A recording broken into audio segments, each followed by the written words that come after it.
When Thomas puffed along his branch line, he always looked forward to something special. The sight of the river. As he rumbled over the bridge, he would see people fishing. Thomas often wanted to stay and watch, but his driver said no. What would Sir Topham Hatt say if we were late? Every time he met another engine, he would say, "I want to fish."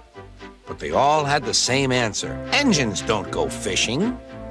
Silly stick in the muds, thought Thomas.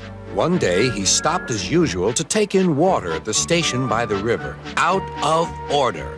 "Bother," said Thomas. "I'm thirsty." "Never mind," said his driver. "We'll get some water from the river."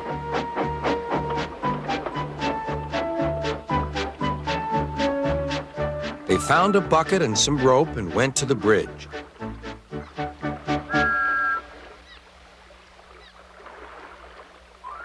Then the driver let the bucket down to the water. The bucket was old and had 5 holes, so they had to fill it, pull it up, and empty it into Thomas's tank as quickly as they could, several times over.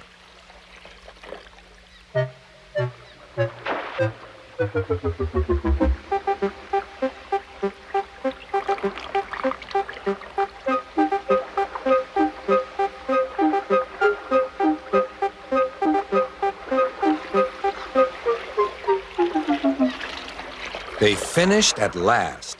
"That's good, that's good," puffed Thomas, and Annie and Clarabelle ran happily behind.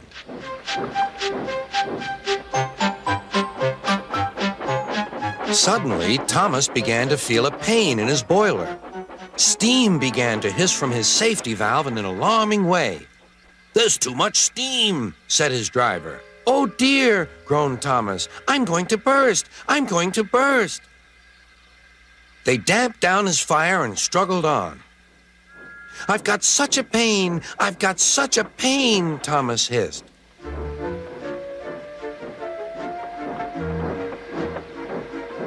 They stopped just outside the last station, uncoupled Annie and Clarabelle, and ran Thomas, who was still hissing fit to burst, on a siding right out of the way.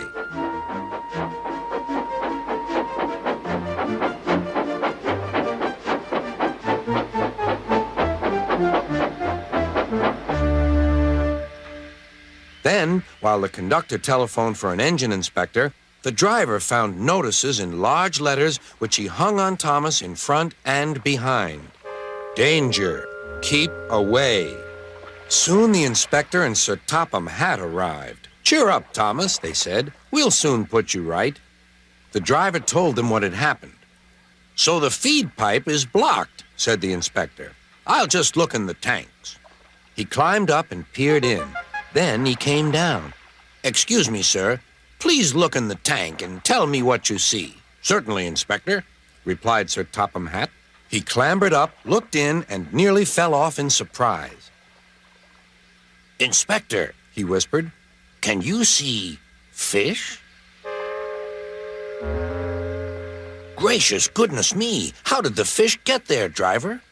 "We must have fished them from the river with our bucket," replied Thomas's driver. "Well, Thomas, so you and your driver have been fishing, but fish don't suit you. We must get them out." They all took turns at fishing in Thomas's tank, while Sir Topham Hatt looked on and told them how to do it.